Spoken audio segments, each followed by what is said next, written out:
जय श्री कृष्णा दोस्तों। आज हम लोग अध्ययन करेंगे श्रीमद् भगवद गीता के अध्याय 10 के श्लोक संख्या 17 और 18 का। तो चलिए प्रारंभ करते हैं गीता के 10वें अध्याय का 17वां श्लोक।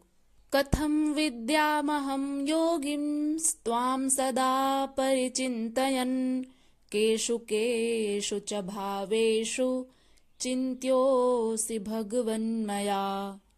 आइए इसके शब्दार्थ को देखते हैं, फिर इसके अनुवाद को भी जानने का प्रयत्न करेंगे। इसका शब्दार्थ है कथम अर्थात कैसे, विद्यामहम अर्थात मैं जानूं, योगीन अर्थात योग माया के परम गुरु को, त्वाम अर्थात तुम्हें, सदा अर्थात सदैव, परिचिंतयन अर्थात ध्यान करते हुए, केशु केशु अर्थात किसमें किसमें, च माने और या तथा, भावेशु अर्थात रूप में, चिंत्यः अर्थात चिंतन करने योग्य, भगवन मया अर्थात मेरे द्वारा, हे परम दिव्य पुरुष।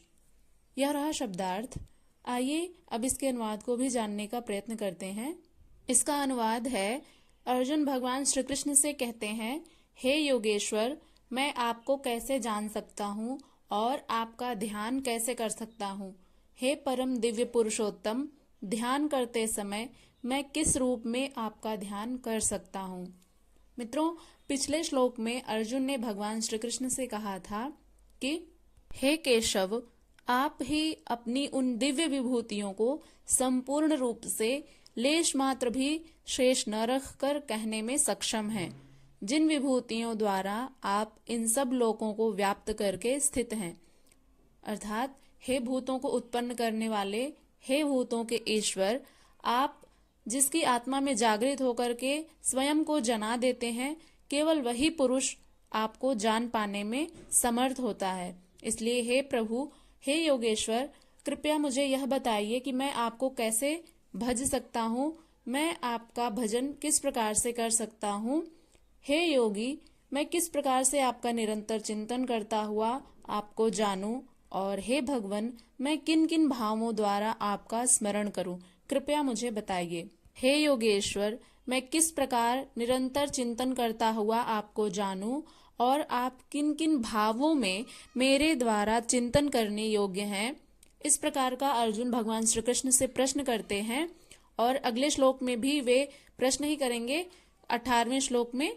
तो चलिए उसको देख लेते हैं। गीता के 10वें अध्याय का 18वां श्लोक है। अर्जुन क्या कहते हैं उसको जान। विस्तरेणात्मनो योगम विभूतिम च जनार्दन भूयः कथय तृप्तिर्हि शृण्वतो नास्ति मे मृतम।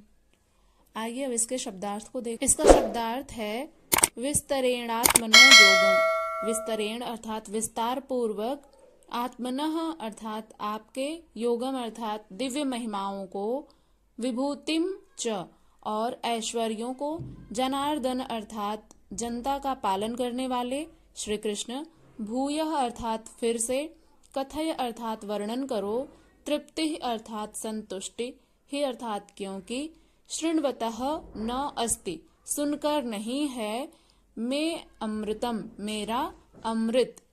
तो यह रहा इसका शब्दार्थ। आइए अब इसके अनुवाद को जानते हैं कि अर्जुन ने भगवान श्री कृष्ण से क्या प्रश्न किया। अर्जुन भगवान श्री कृष्ण से निवेदन करते हुए कहते हैं, हे जनार्दन, आप मुझे अपनी दिव्य महिमा और स्वरूपों को विस्तार पूर्वक बताइए। मैं आपके अमृतमय प्रवचनों को सुनते सुनते कभी थक नहीं सकता। ऐसा अर्जुन निवेदन करते हैं भगवान श्री कृष्ण से कि हे प्रभु, कृपया आप मुझे अपने विराट स्वरूप के दर्शन कराइए, अपनी योग शक्ति को और अपनी विभूति को फिर भी विस्तार पूर्वक कहिए, क्योंकि आपके अमृतमय वचनों को सुनते हुए मेरी तृप्ति नहीं होती है। अर्थात सुनने की उत्कंठा बनी ही रहती है कि आप कौन हैं, आपकी शक्ति क्या है, आपकी योग माया शक्ति, आपकी लीला से आपका प्राकट्य जो होता है वह कैसे होता है, आपका विराट स्वरूप क्या है, आप वास्तव में कौन है। ये सब जो प्रश्न है मेरे मन में, इनके उत्तर को सुनते सुनते मेरी तृप्ति नहीं होती है। अर्थात मैं आपके मुखारविंद से यह सब सुनते हुए थकता नहीं हूँ और यह सब सुनने की उत्कंठा मेरे हृदय में बनी ही रहती है। तो ऐसा अर्जुन भगवान श्री कृष्ण से निवेदन करते हैं कि हे भूतों को उत्पन्न करने वाले, हे भूतों के ईश्वर, हे देवों के देव, हे जगत के स्वामी, हे पुरुषों में उत्तम, आप स्वयं ही अपने आप को जानते हैं, अथवा जिसकी आत्मा में आप जागृत होकर के जना देते हैं वही आपको केवल जान सकता है। यह भी आपके द्वारा ही आपका जनाना हुआ, इसलिए आप ही अपनी उन दिव्य विभूतियों को संपूर्ण रूप से लेश मात्र भी जिसमें शेष ना रहे, अर्थात यदि कोई अन्य व्यक्ति आपके स्वरूप का वर्णन करेगा तो वह जरूर उसमें कुछ कमी छोड़ देगा। इसलिए कृपया करके अपनी दिव्य शक्तियों का अपने ही मुखारविंद से आप मुझे सुनाइए, जिसमें लेश मात्र भी शेष नहीं रहता है। जिन विभूतियों द्वारा आप इन सब लोकों को व्याप्त करके स्थित हैं, कृपया अपनी उस योग माया शक्ति को प्रकट करें। हे योगिन श्री कृष्ण एक योगी थे, मैं किस प्रकार निरंतर आपका चिंतन करता हुआ आपको जानूं, और हे भगवान मैं किन किन भावों द्वारा आपका स्मरण करूं। अर्जुन कहते हैं, हे जनार्दन अपनी योग शक्ति को और योग की विभूति को फिर भी विस्तार पूर्वक कहिए। संक्षेप में तो इसी अध्याय के आरंभ में कहा ही है, पुनः कहिए, क्योंकि अमृत तत्व को दिलाने वाले इन वचनों को सुनने से मेरी तृप्ति नहीं होती है। अतः हे नाथ कृपया आप मुझे अपने विराट स्वरूप के दर्शन कराइए, अपने मुखारविंद से अपने स्वरूप का, अपनी योग माया शक्ति का प्रकट अपने मुखारविंद से करिए, जिन शक्तियों के द्वारा आप इस संपूर्ण जगत में व्याप्त हैं। तो ऐसा अर्जुन ने भगवान श्री कृष्ण से निवेदन किया।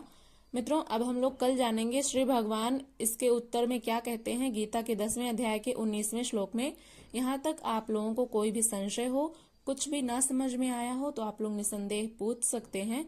और आपसे एक छोटा सा निवेदन है, यदि आपको वीडियो पसंद आई हो, व्याख्या समझ में आई हो, तो आप हमारे संस्कृत साहित्यम चैनल को सब्सक्राइब करें, लाइक, कमेंट और शेयर करें। चलिए मिलते हैं अगले वीडियो के साथ, अगले श्लोक के साथ। तब तक के लिए अपना ध्यान रखिएगा।